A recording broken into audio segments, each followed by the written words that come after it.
fiery horse with the speed of light, a cloud of dust, and a hearty hi-yo silver, the Lone Ranger.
When gold was discovered in the western United States, thousands of prospectors headed for the new territory.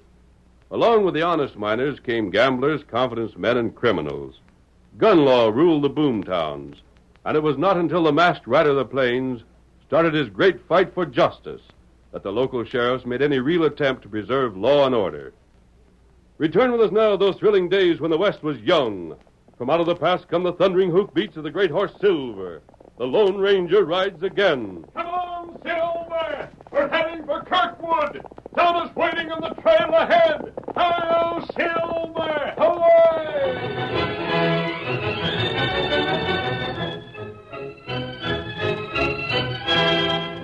The Gold Nugget was the largest cafe in Kirkwood. Although it was still afternoon at the time our story opens, the place was crowded, with the greater part of the crowd around a table where 5 men sat playing poker. Spark Weber, the dealer, looked impatiently at Carl Vaughn, a heavy-set man, owner of a small gold claim not far from the town. Well, Carl, we're waiting on you. You drawing cards or not? Give me one. There you are. Your bet, Roof. You opened. 100. Tippy? I'm calling and raising 100. How about you, George? I'll stay. You staying, Carl? You bet I'm staying. But not for no penny ante this time. I knew my luck was going to change, and it done that same. I'm calling the 200 on the board and raising it 1,000. What are you talking about? Carl, you must be loco. What's that critter holding? If you aim to find out, pay for it. By thunder, I'll call you. You ain't bluffing me out. There. I'm throwing down. This kind of a game's too doggone rich for my blood. I ain't scared. Carl, I got a notion I got you and Tippy both skinned. And there's my 1,000 to back my opinion. Well, that's all the betting. Now, let's see what you got that you're so doggone proud of, Carl. 4 queens. Thought I was bluffing, did you? Well, I reckon that showed you. Hold on. Huh? You don't take in them chips till you see what we got. All right, George. You beat? What good's a full house again 4 of a kind? There you are, Tippy. Now, what do you got to say about me taking the chips? Plenty. Suppose you look at my hand. I'll be doggone. What? You got 4 kings. Which same beats 4 queens all to pieces. Blasted tin horns. Hey, what? Even. Chief. Have you gone crazy, Carl? I'll show you how crazy I am. Roof, you and me have been sitting here getting cheated all day. Cheated? We've been sitting in a game with a blasted tin horn gambler that's been fixing the cards. We ain't had no more chance of winning than if we'd been playing blindfold. And I'm going to fix... Just 1 second. You're using mighty strong language, Carl. The kind of language that calls for proof. I'm a professional gambler, but I play a square game. Have you got different notions? I never said it was you, Spark. All right. Then you mean me or George here? Which is it? And I never said it was you, Tippy. Or George neither. Then who in blazes do you mean? Name the polecat, Carl. and we'll give him what he's got coming. You bet we will. This is something I'm going to take care of my own way. Carl, you've either said too much or too little. Either way, you've got some explaining to do. Sure, I'll explain. Spark, you and Tippy and George there all make your living by gambling. It wasn't till this last hour that I got the suspicion in things. But after that, I kept my eyes open. And I'll say this much. One of you three, I ain't saying which one, has been playing crooked. I reckon the fella I mean savvy's all right without my naming him. Doggone it, Carl, why won't you name him? Because I'm for doing things legal. I'm telling the sheriff what happened here, and he can make the arrest. You fellows would just try to start a lynching party. But the sheriff ain't in town. He'll be back by night. Blasted, you gotta name the man you mean. You can't leave it like this. You're leaving all three of us under suspicion. I reckon you can stand it till the sheriff takes action. Then just remember one thing, Carl. Yeah? When you go to the sheriff, be blame sure you got proof of what you're saying. Just calling one of us a crook won't get you nowhere, less than it's to Boot Hill. I got the proof. Come on, Roof. Oh, excuse me, Injun. That all right. You not bump Tonto. Where you going, Carl? Out to the cabin where my claim is. I got some work to do there, and I'll come back here tonight. Thanks, Carl, but I reckon I'll stay in town. Yeah, suit yourself. And you other fellas. Yeah? If the one of you that's guilty don't aim to be jailed, I'd suggest making tracks out of this part of the country before the sheriff takes action. Good afternoon.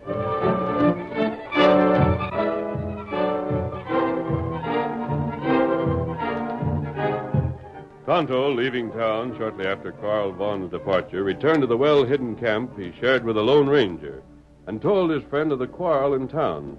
The masked man took the news more seriously than Tonto had expected him. Tonto, are you sure of the names of those three gamblers who were Tippy, George, and Spark? Not right. Tippy Phelps, Spark Weber, and George Marshall. Tonto, those are three of the most dangerous men I know. Each one is a gambler, a crooked gambler.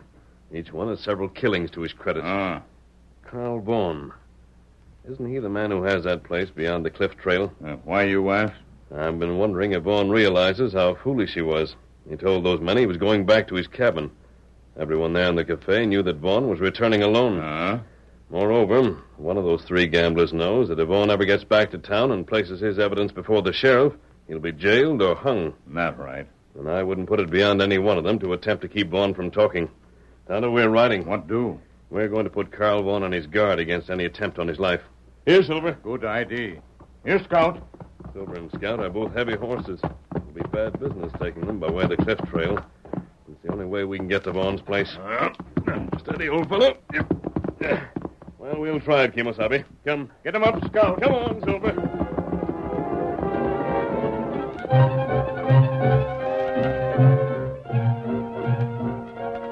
As the masked man and Tonto approached Carl Vaughn's cabin, the gathering dusk made the old cliff trail doubly dangerous. At the far end of the trail, however, the ledge broadened, and it was here they drew rein. Oh, Silver. Oh, Scout. There's his cabin, but there's no light inside. They've started back for town already. Wait. Isn't that his horse over there, in that lean-to? That it, all right. He must be home. Come on. He may be sleeping. I don't like waking him up. But he should be warned. Here we are.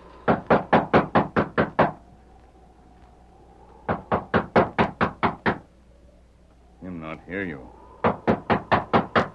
Vaughn, are you in there? Vaughn, it's friends. Door's unlocked. Tonto, we'll have a look in here first. It's plenty dark. Wait until I light a match. We'll see where his bunk is. There, feller on floor. Quick. That's our lamp on that table to your left, Kimosabe. Light it and bring it here. Tonto, do it. That match didn't last long enough to get a good look, but I think he's been shot. We get here too late. Yes, he's dead, Kimosabe. Can you get the lamp lit? Light lamp now. Right here. Here, lamp. Good. Just set it there. Shot through the heart. You think gambler feller do this? Unless Vaughn had other enemies. We can find out about that in town. Now what do? The most important thing at present is to see if the killer left any clues behind him. That plenty hard. Trail not show track? No, and this shelf the cabin's built on won't show tracks either. It's stone, and the wind sweeping down from the north have kept it free of topsoil. A dozen horsemen could ride up here without leaving prints. Maybe something inside the cabin, though. Tonto, this other table. Do you see this? What you find? Look here. Him drink coffee. Coffee pot is still warm. That isn't what I meant, though. Vaughn didn't use 2 cups just for himself. That right? He's had a visitor here. A man who probably first made an attempt to be friendly and then murdered him. We can't be sure of it, but it's probable. This is what could have happened, Kemosabe.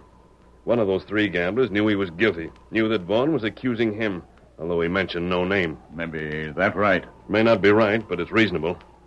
Vaughn couldn't have had many visitors here, not when they had to come by way of the cliff trail. The murderer, however, would have an urgent reason for making the trip. He had to come here, or clear out of the country. Listen, Tonto. We're returning to town. I'm reporting this murder to the sheriff. I think the killer can be trapped if the sheriff will listen to me, and I'll see that he does. And what's your plan? I'll tell you as we ride. First, however, we want to leave everything as we found it. Put the lamp back on the table where it was. See that anything else we may have disturbed is replaced. Hurry, Kemosabe. If this murder isn't solved tonight, it may never be solved.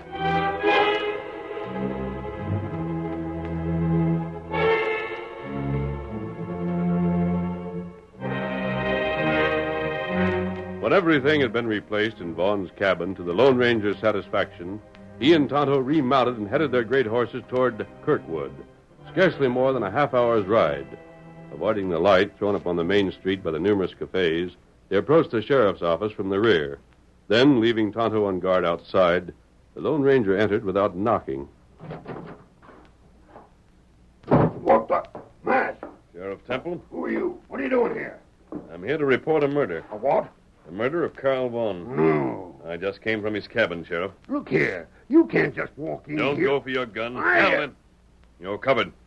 You listen to me whether you want to or not. Gosh, stranger, that was the fastest draw I've seen in all my born days. Don't force me to use this gun. Well, even if you have got the drop on me, I'm still a law here. What were you doing over to Carl's place? I rode there as soon as I learned that his life might be in danger. I got the news too late, however. He'd been killed before I arrived. Who done it? That's what we're going to find out. Uh-huh. And how do I know you didn't drill him, if he is killed? How do I know you ain't up to some slick game of your own? You'll have to take my word for that. The word of a masked man. I'm not an outlaw, Sheriff. What's more, I had no possible motive for killing Vaughn and then reporting his death. If I were known to you, I might do it to mislead you, but you don't know me. I'd have nothing to gain by that kind of a trick. Maybe so. Has anyone told you of the quarrel in the Gold Nugget Cafe? Yeah, I heard about it. And you know that Vaughn planned to bring you evidence proving that either Spark Weber, George Marshall, or Tippy Phelps was running a crooked game. That's what I was told. Now, tell me some things I want to know. Who else might have wanted Vaughn killed? Who else? Shucks, Carl was one of the best-liked fellas around here. I'd say he didn't have an enemy within 1,000 miles. Another thing. Did he get many visitors at his cabin? You just bet he didn't, not having to ride the cliff trail to get there. And, Sheriff, that means one of those 3 gamblers Vaughn played cards with is his murderer. What you mean is you figure they didn't want him to tell me what he knowed. One of them didn't. Where have those men kept themselves since Vaughn left town? Have you seen them? No, they made themselves scarce. This ain't the peacefulest town in the state, but just the same, folks deal sudden around here with crooks. They've been circulating around some, but keeping on the move. In other words, it isn't likely that any one of them has been in one place long enough to prove an alibi for the time when Vaughn was shot. Most likely not. In that case, all 3 are equally under suspicion. Uh-huh. Sheriff, will you help me find out which one of them is guilty? Stranger, I like your style. I don't know why you're wearing that mask, but you don't sound like no outlaw to me. You bet I'll help you. I'll have my deputies round them fellas up right now, and we'll work 'em over till they'll be doggone glad to talk. No. Huh, but you... I know those men, Sheriff. They're gamblers, professional gamblers. They face too many real dangers to be influenced by physical fear. I don't know how else to go about it. I believe I do, however. Listen to me, Sheriff. I have a plan to trap the man we want.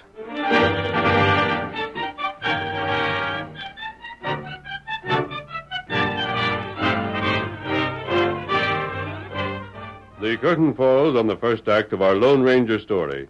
Before the next exciting scenes, please permit us to pause for just a few moments.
Now to continue our story.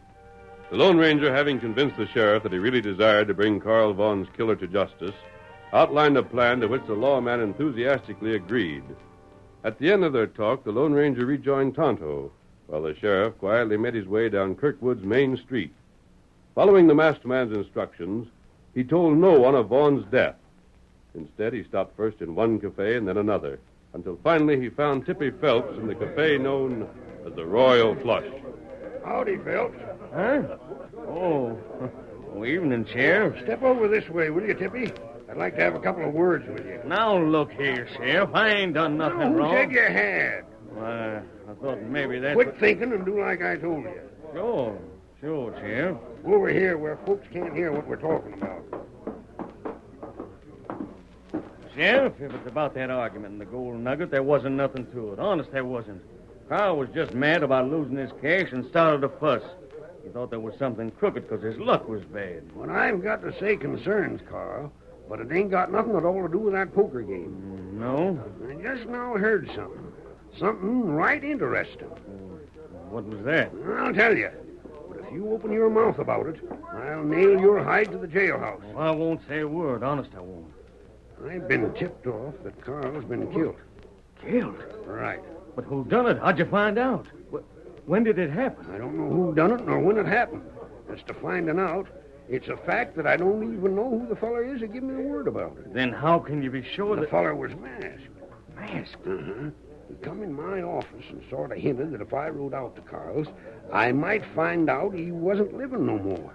Then he lit out. Well, I'll be doggone. Sheriff, I'll bet that fella had a blame good reason for wearing a mask, and I'll bet he had just as good a reason for lighting out after he seen you. Yeah? What would you figure that reason would be? Maybe he killed Carl. Maybe he's tricking you somehow. Tippy, I'll tell you. That's just how I had it figured myself. You did? I don't know what his scheme could be, but I'm free to say it wouldn't surprise me none if it was a mighty slick one. Then why don't you go after him and bring him back? Jail the polecat and make him talk. That's what I aim to do. Then come on. I'll help you find him. Nope. I can handle that part by myself. Well, then... Hold on. Yeah? Do you think you could do me a favor? Well, I'd be glad to. What you want done? While I'm taking after the masked feller, you go out to Carl's cabin. Huh? Me go out there, ride that trail at night? Oh, gosh, Sheriff, that'd be mighty risky. Not if you're careful. Well, what do you want me to go there for? Well, I figured if you was willing to make the trip after what happened this afternoon, why, that'd go a long ways toward proving it wasn't you Carl meant when he talked about one of you fellers cheating. If it was you, of course, then I don't reckon you'd be so anxious to have the killer jailed. You'd probably figure he done you a favor. I'll go, Sheriff. Sure, I'll go. I was just wondering, that's all. Thanks, Tippy. Now, here's what you're to do.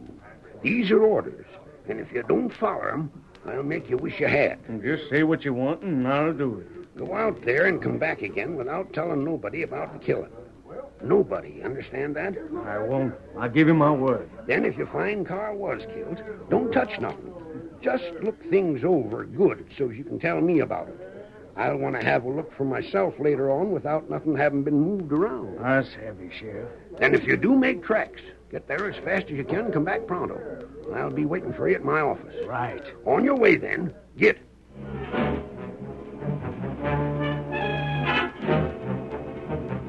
Tippy Phelps left the cafe at once and rode out of town in the direction of Vaughn's isolated cabin. He was gone less than an hour and a half, and when he returned, the sheriff was waiting for him in his office. Back already, Tippy? Sheriff, you heard right. Carl is dead. Well, I can't say as I'm surprised. I couldn't see where that masked feller would say he was if he wasn't. He wouldn't have nothing to gain by it. Where is that masked hombre? Did you get him? I seen him. Then where is Suppose you let me ask the questions. What did you find out there? he? Well, I just told you. Uh-huh. But what I mean is, where was Carl? What did the cabin look like? Had there been a fight or what? Them's the things I want to know. Well, there wasn't no fight. It looked to me like Carl never had no notion what was going to happen till it hit him. He was laying right square in the center of the floor. The bullet caught him in the chest, and all it took was the one shot to finish him. I see. Notice anything else? Nothing except 2 tin cups and a coffee pot sitting on the table like it had company. But as far as there being any real clues, there just wasn't any. Well, thanks for your trouble, Tippy. Oh, shucks, that's all right. Now I reckon you can walk down the hall there. Hmm? Back where the cells are. What do you mean? Why should I go back there? Because I'm locking you up. Locking me up? You heard me. Get going. Hey, what is this? Are you accusing me of killing Carl? Is that what you're doing? Come on, move along. Sheriff, you can't do this to me. I never killed nobody. Haven't said you did, have I? Here, down this way. You can't tail me without telling me why. I'll take that chance. Now, hold up. I reckon this cell will do all right. Wait till I unlock the door. And if you're loco enough to try and make a break for it, why, just go ahead. I never did feel like there ought to be a law against shooting gamblers. Blasted, I don't savvy this. Don't try to. Get inside. You'll be sorry for this, Sheriff. I won't worry about it. Yeah. Guess that'll hold you for a spell. See you later, Tippy. Hey, where are you going? To look up the next one of you fellers. I'm sending him out to Carl's place, too. And don't bother to waste your breath on questions, 'cause I ain't answering any. Let me out of here. Doggone it, let me out, I tell you. I ain't killed nobody. You can't put me in jail for nothing. Let me out. Well, there's George Marshall right across the street there. George! Hi there, George. Hold on a second. I want to talk to you. Hey there. Wait, I want to talk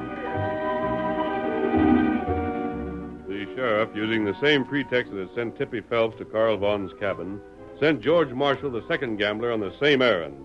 When Marshall returned to town, the sheriff greeted him with the same questions that he had put to Phelps. So that's just the way it was, George?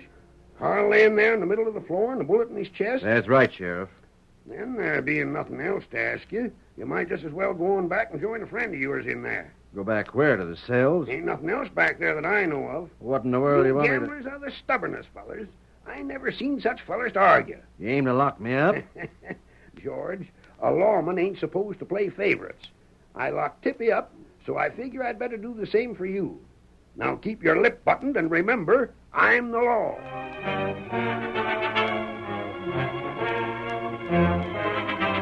With Tippy and George in jail, the sheriff once more left his office.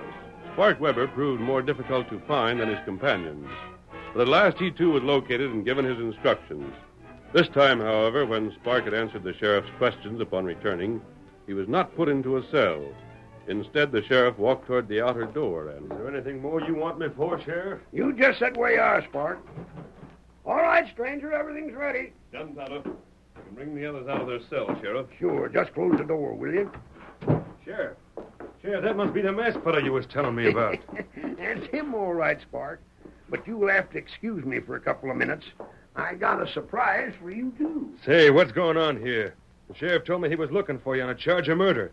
And now you walk right in here as though there weren't anything the matter. Yes, You are the fellow told the sheriff Carl was killed, aren't you? I am. And by thunder, the sheriff must have lied to me. He sure don't act like he suspicions you done the shooting. You'll understand more about this in a moment, Spark. I don't like this. There's something blame funny. Don't move. There we are. Keep an eye on him, Tonto. Me watch him. Now, look here. What right have you or that redskin got to Quiet. keep? But I'm telling you, you... Here come two men I believe you know. Tippy and George Marshall. What in blazes are you fellas doing here? That's what I aim to find out right now. Sheriff, this calls for some explanations. You reckon it does at that? But as long as the whole thing was the masked feller's ID, why, maybe he ought to make 'em. Your idea, mister? One moment. What we did tonight was done to trap the murderer of Carl Vaughn. I never killed him. Neither did I. If you're trying to say I drilled Carl, you're off your head. I never shot him, and I don't know who did. Now try and prove any different. This afternoon at the Gold Nugget, Carl said that one of you three men had been cheating at cards. Well, what of it? He also said that he was coming back to town tonight, and when he returned, he'd see that the sheriff jailed the man he referred to. In the meantime, he refused to name anyone. Because he couldn't. We was playing a square game. He was just a hard loser. If one of you hadn't been cheating, Carl would never have been killed. There would have been no necessity for his death, unless one of you feared what he might prove if he were allowed to reach town alive. You don't know what you're talking about. As a matter of fact, knowing your reputations, I don't doubt that all three of you were cheating during the game at one time or another. We ain't worrying about what you think. Get on with it. I will. When Tana told me about your quarrel in the cafe, I rode to Carl's cabin at once, hoping to warn him to be on guard. He was killed before I could reach him. How do we know you didn't kill him? Because we already know the guilty man. You're doggone right we do. The killer was clever. He left nothing behind him to show which one of you he was. Not a single clue. If he hadn't betrayed himself later, he could have gone free. Betrayed himself? We gave him a chance to do that when he was sent to the cabin. The cliff trail is dangerous even in daylight. At night, it's doubly so. Well? The sheriff asked each one of you to go to the cabin and observe what you saw there, disturbing nothing. 2 of you, the 2 who were innocent, had to make the trip over the cliff trail in order to make an accurate report. Say, I'm beginning to savvy this. I thought you would about now. The only man who didn't have to make the trip in order to give a report was Carl's murderer. The murderer knew what had happened without going to the cabin. He could pretend to leave town for the cabin and hide out for the length of time it would have taken him to get there and back. After that, all he had to do was to tell the sheriff he'd been there. He thought the sheriff would take his word for it, and he would be in the clear. Then that means... That means, when each one of you started out, the sheriff, Tonto, and I trailed behind you. We followed long enough to know whether you attempted the cliff trail or not. I went to the cabin. That proves I never drilled Carl. And it proves I didn't either. But it proves that Spark did. Spark's the killer. He's the man who didn't think it necessary to go all the way. And because he wanted to dodge the danger of that trail, he'll hang. No, I won't. Stand clear. I'll shoot the man to try and stop me. I thought I had that polecat's guns. He pulled a derringer from his sleeve. So you thought you had me. You thought you'd trick me and was going to see me hung. You will hang. Not for a few more years, I won't. But, stranger... Yes? For tricking me the way you done, you're paying. You're going just the same way Carl done. Now, blast you... Oh, my arm! My arm's busted! The masked hombre got in the first shot even when Spark had the drop on him. Bring that fellow here, Tonto. Me bring him. My arm! Isn't hurt. I only shot your gun from your hand. But I wouldn't have given a hoot if the masked feller had blown you to pieces. My arm, I tell you... Quit that noise! And save it till you see the rope waiting for you when you really have something to holler about. How about us? How about holding me and Tippy in jail without no reason? The masked man told me what to do with your kind, and I'm starting on you. Why, what do you It's mean? you crooked gamblers that have made Kirkwood the kind of town it is. Well, that's being changed. I'm running the whole bunch of you out. And if you don't go willing, then me and the masked man will see you go just the same.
The story you have just heard is a copyrighted feature of the Lone Ranger Incorporated.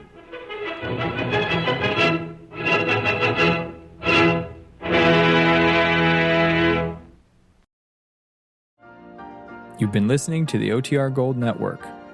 Find more classic radio at otrgold.com.